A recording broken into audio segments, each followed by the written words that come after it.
guys, Sam here from YGO Casual Crew. I'm coming at you guys with my main deck, my Mermails.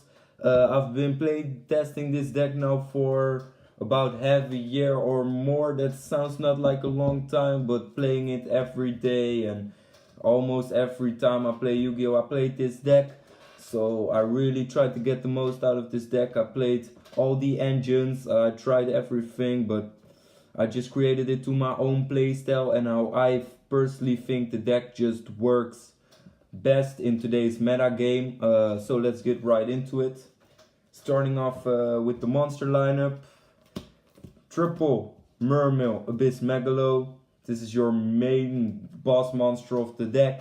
Just discard 2 water monsters, special summon it, pop a water mon, trigger the water monster, and it can attack twice. It's just the way to make your OTKs happen. Then double Steez.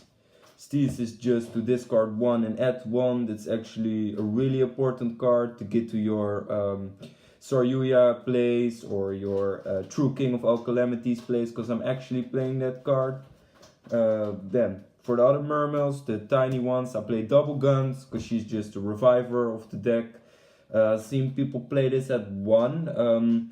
When I play this card at 1, when I used it, I miss it. I really miss it, just to revive my big guys and swing for that, just that tiny bit of extra damage. So 2 is just the perfect ratio for me.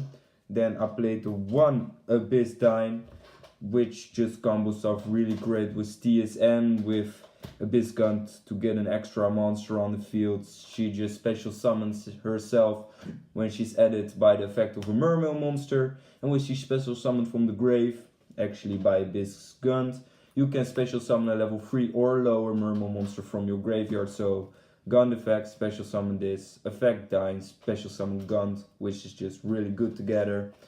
Then I played the 1 Mander, because yeah, we play True King of All Calamity, because that card is just amazing. That card is sometimes even game against some decks, just locking your opponent out of doing things. I've seen people not play this card, but I really recommend playing it. Then moving on to the Atlanteans, of course, we played triple Atlantean Prince. This card, without this card, you're losing the game. Take it from me, no way to get to this card, you're losing the game. This card is your main card, you're able to chain lock with it, and you just get so much advantage from this card. Being able to send the Dragoons, add the Dragoons, pitch the Dragoons you added to get another add with your Abyss TS or your Abyss Megalo just gives you a lot of advantage. Then, because it came off the ban list, we played triple Atlantean Dragoons. This just adds a Sea Serpent, it gets you to all your Sea Serpent monsters, which is amazing. And that's why it combos off so really well with Abyss Megalo. Then double heavy infantry and 1 marksman. I think this is a good ratio. Maybe I'm most of the time sided this card, but I'm even gonna take it out of my side because 1 is enough. And I've seen people now playing that Awakening the Dragon card. And that card's actually really scary when you side against this card, so watch out for that. And then the Honorable Atlantean, the Deep Sea Diva, which is just your 4th copy of Neptubis the Atlantean Prince. And then of course the Moulin Glacia, which combos off with your Atlantean Dragoons. Specials, being able to special summon it when you have 5 monsters in your graveyard and just ripping 2 cards out of your opponent's hand is amazing. I went up against a Mech Knight Invoked player, and he let me go first, so he dropped 2 as his hand trapped. He ashed me and he ogred me, and I still was able to make Totally Awesome and discard. And then he only had 1 card in hand, and after he drew he had 2. But break a Totally Awesome and a Moulin Glacia with 2 cards is just really hard, so he scooped it up after I dropped this. And then moving on to the frogs, I think you really should play this card. Play this engine, it's totally awesome, and it's a discard gainer, which is just amazing in the deck. Being able to just bounce swap, summon frog, bounce swap, summon frog is just phenomenal. And then the 1 rodent totem to combo off with it, yeah, Felt like this is the perfect ratio. People who are playing Duke Frog, I can really understand that, but with my personal playstyle, I drew it all the time, or I bricked on it, and that just wasn't something I wanted to do more, so I added in something else. Then, a lot of people are playing the Undyne engine. Well, me personally, I do not think that's a good engine. Why? With Needle Fiber, it's gonna be good though. Don't get me wrong. But now it costs a normal summon, and it's really easy to hand trap. You do not have the ability to chain lock or do anything there. It's just really weird doing that combo. Also, I'm not playing Key Nightmare Goblins, so maybe that's the thing why I don't like the card. But yeah, me personally think this is the way better engine. I played triple Nimble Angler. People who are playing two of these aren't wrong. I did it for a long time too. But when Sekka's Light came out, I was like, well, might as well play free, because when I draw a Bricky Nimble, I just shuffle it right back and draw a new card. So that's really amazing. And the Nimble Angler just special summons two Nimbles, and when you summon two Nimbles, you can just get off to your Saryuya Skull Dread place, and you want to make Saryuya Skull Dread every time, because that card's just the nuts in this deck. I first didn't have it, but when I had it, it just broke open my entire deck, and I just went off, and I noticed that my deck was actually pretty meta relevant. So yeah, then I played double Beaver and the one Manta. Yeah, I play 3 Nimble targets. People are playing 2. Also, that ain't wrong, because you can just shuffle it back, but I like playing the double Beaver and the one Manta. You need to play one Manta, of course, so when you special summon off Nimble Angler's effect, you can just go off to your Key Nightmare place, because they need multiple different names. And I didn't have Moonfish or something. I just didn't have that card. No one in my community had it, so I decided to just play the one Manta. And the Beavers are actually amazing. They just sometimes even this and Stias is Saryuya. So you have to normal summon it though, but for Saryuya you get a special summon, so I like this at 2. And when I draw it, I'm a player who always draws his Garnet. So when I start playing 2, I do not see this at all, but I see this every time, or this. So I decided to play 3, and it worked out perfectly actually for me. And then moving on to the other water monsters, triple Gameciel. I decided to not, first I played triple Vader and some other hand traps, but I've decided to cut them for the monsters you're gonna see now, and decided to go Gameciel, going second, being able to kaiju your opponent's monsters, just amazing.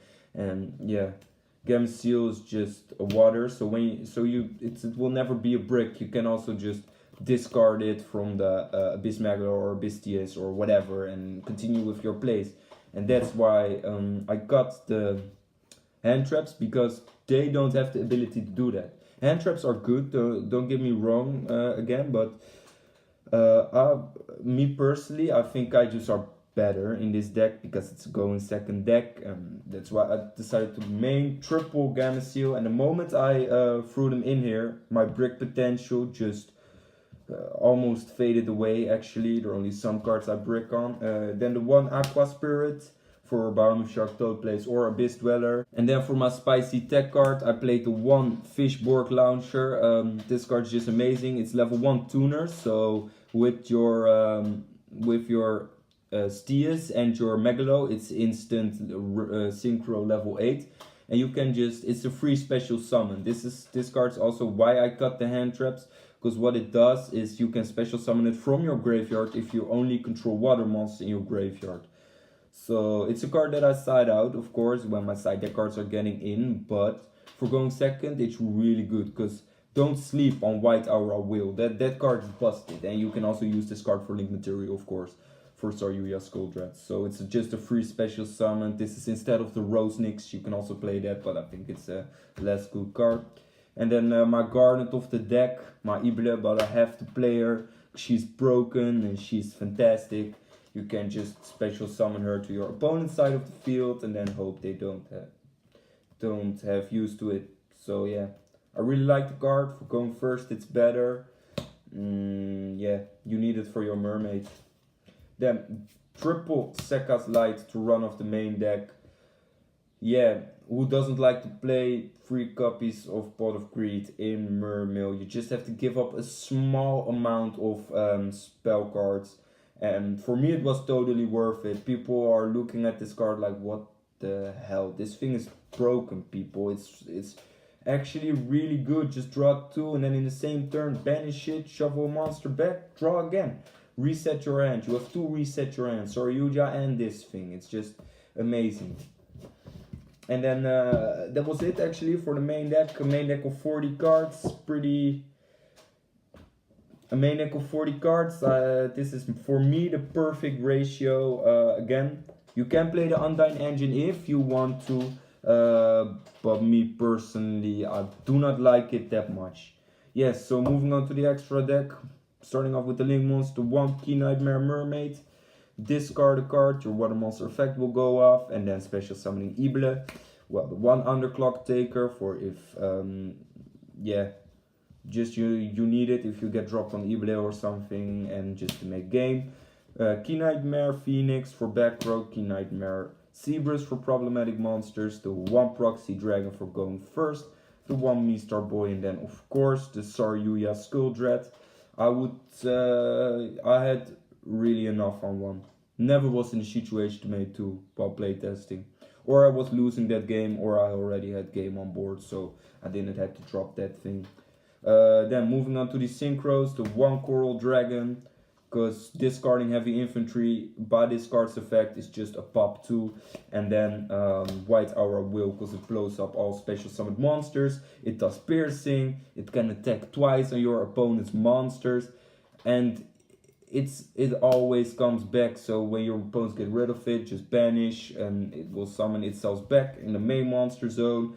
And I really started to take a liking at this card. So with that Fishborg Launcher, you just get there really quick. And moving on to the XZs, 1 totally awesome. Seen people play 2. I've liked that ratio, but I was doubting between these 2. Sided this card for a minute, but then didn't have space for it anymore. So the 1 Toad, the 1 Dweller, the 1 Shark, Red Eyes Flare. This card, don't sleep on this card. Make this card against Altergeist.